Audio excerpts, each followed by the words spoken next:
श्रीमद् भगवद गीता का 11वां अध्याय जिसे विश्वरूप दर्शन योग के नाम से जाना जाता है संपूर्ण गीता का सबसे रोमांचक, विस्मयकारी और आध्यात्मिक रूप से गहन अध्याय है।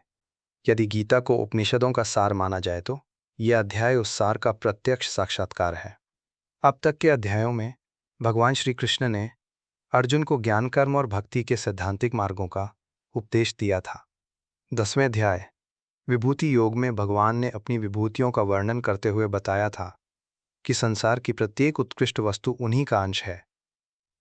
किंतु अर्जुन, जो एक योद्धा होने के साथ साथ एक जिज्ञासु शिष्य भी है, उस सत्य को केवल सुनना नहीं बल्कि साक्षात देखना चाहता है। यह अध्याय उस क्षण का वर्णन करता है जब शब्द दृश्य में बदल जाते हैं। यहाँ निराकार ब्रह्म साकार रूप में अर्जुन के सम्मुख प्रकट होता है। यह अध्याय हमें बताता है कि ईश्वर केवल शांत और सौम्य ही नहीं है बल्कि वह काल के रूप में अत्यंत भयंकर और प्रलयंकारी भी है। यहाँ अर्जुन के सखा कृष्ण जगदीश्वर के रूप में प्रतिष्ठित होते हैं, जिससे अर्जुन का मोह भंग होता है और वो पूर्णतः शरणागत हो जाता। और श्रीमद् भगवद गीता अध्याय 11 विश्वरूप दर्शन योग। 1 पृष्ठभूमि अर्जुन की जिज्ञासा और प्रार्थना। अध्याय 10 विभूति योग में भगवान कृष्ण ने बताया था कि संसार की हर श्रेष्ठ वस्तु उन्हीं का अंश है। इसे सुनकर अर्जुन के मन का मोह नष्ट हो गया, लेकिन अब उसके मन में उस ऐश्वर्य शक्ति को प्रत्यक्ष देखने की लालसा जागी। अर्जुन का आत्मसमर्पण। अर्जुन स्वीकार करता है कि कृष्ण ने जो अध्यात्म ज्ञान दिया उससे उसका अज्ञान दूर हो गया है। अनन्य प्रार्थना। अर्जुन कहता है, हे पुरुषोत्तम, यद्यपि आपने अपने ऐश्वर्य का वर्णन किया है, पर मैं आपके उस ऐश्वर्यमय रूप को अपनी आंखों से देखना चाहता हूं। 2 दिव्य चक्षु का दान। भगवान कृष्ण अर्जुन की इच्छा का सम्मान करते हैं, लेकिन वे एक व्यावहारिक समस्या बताते हैं। भगवान कहते हैं, अर्जुन, तुम अपनी इन चर्म चक्षुओं साधारण आंखों से मेरे इस रूप को नहीं देख सकते। दिव्यं ददामि ते चक्षु। भगवान अर्जुन को दिव्य दृष्टि प्रदान करते हैं। ये दृष्टि केवल शारीरिक नहीं बल्कि बोध की वो पराकाष्ठा है जहां मनुष्य काल और स्थान, स्पेस एंड टाइम के पार देख सके। 3 विश्वरूप का वर्णन। संजय की वाणी। धृतराष्ट्र को महल में बैठे बैठे संजय इस दृश्य का वर्णन सुनाते हैं। संजय कहते हैं कि यदि आकाश में हजारों सूर्य एक साथ उदित हों तो भी वे भगवान के उस प्रकाश की बराबरी नहीं कर सकते। विश्वरूप की विशेषताएं। अनंत विस्तार। अर्जुन देखता है कि उस रूप का ना आदि है, मध्य और ना अंत। अनेक मुख और नेत्र, भगवान के हजारों हाथ, पेट, मुख और आंखें हैं। अलौकिक आभूषण। भगवान दिव्य मालाओं, वस्त्रों और सुगंधों से सुसज्जित हैं। संपूर्ण ब्रह्मांड एक स्थान पर। अर्जुन देखता है कि पूरा चराचर जगत, देवता, मनुष्य, पितर, गंधर्व भगवान के शरीर के एक हिस्से में स्थित है। 4 अर्जुन द्वारा भगवान की स्तुति। दिव्य रूप को देखकर अर्जुन कांपने लगता है। वो हाथ जोड़कर स्तुति करता है। ब्रह्मा और ऋषियों का दर्शन। अर्जुन देखता है कि भगवान के भीतर ब्रह्मा जी कमल पर विराजमान हैं और सभी ऋषि मुनि उनकी वंदना कर रहे हैं। तेजपुंज। भगवान का स्वरूप सूर्य और अग्नि के समान दीप्यमान है जिसे देखना कठिन है। अक्षर तत्व। अर्जुन समझ जाता है कि कृष्ण ही वह अक्षर अविनाशी तत्व हैं जिसे वेदों में जानने योग्य बताया गया है। 5 काल रूप और विनाश का दृश्य। करोड़ों सूर्यों का तेज। अब दृश्य भयानक होने लगता है। अर्जुन देखता है कि भगवान केवल सृजनकर्ता नहीं बल्कि विनाशकर्ता भी हैं। धधकती हुई ज्वाला। भगवान के मुख से अग्नि निकल रही है जो लोगों को जला रही है। योद्धाओं का अंतः। अर्जुन देखता है कि भीष्म, द्रोण, कर्ण और धृतराष्ट्र के पुत्र तेजी से भगवान के विकराल मुखों में समा रहे हैं। उनके सिर भगवान के दांतों के बीच पिस रहे हैं। भयभीत अर्जुन।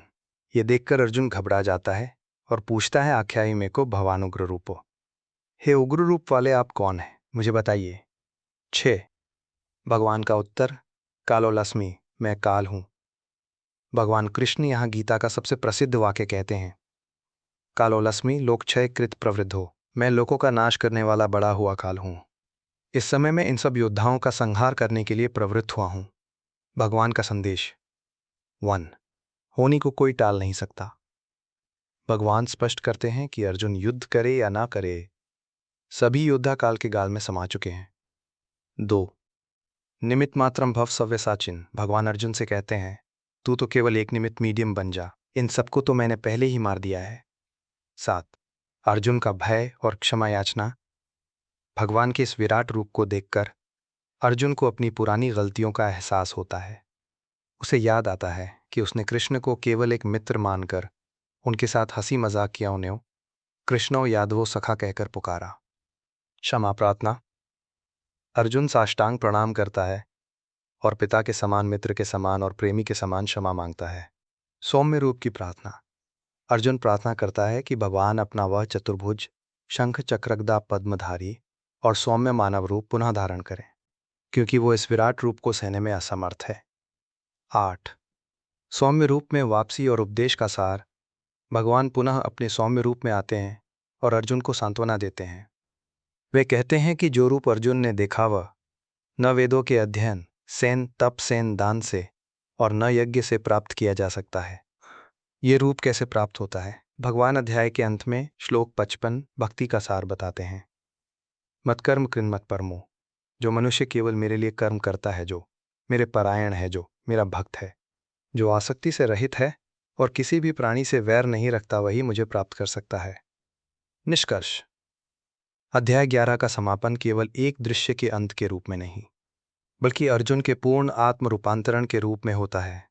विश्वरूप के दर्शन ने अर्जुन को यह समझा दिया कि इस संसार में जो कुछ भी घटित हो रहा है वो पूर्व निश्चित है और भगवान की इच्छा का हिस्सा है। इस अध्याय का मूल संदेश दो मुख्य बिंदुओं पर टिका है। 1. निमित्त मात्र। मनुष्य का अहंकार ही उसे ये सोचने पर मजबूर करता है कि वह करता है।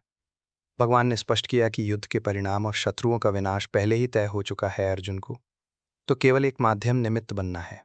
यह संदेश आधुनिक जीवन में हमारे तनाव को कम करने की कुंजी है कि हम केवल अपना सर्वश्रेष्ठ प्रयास करें, फल और नियंत्रण ईश्वर के हाथ में है।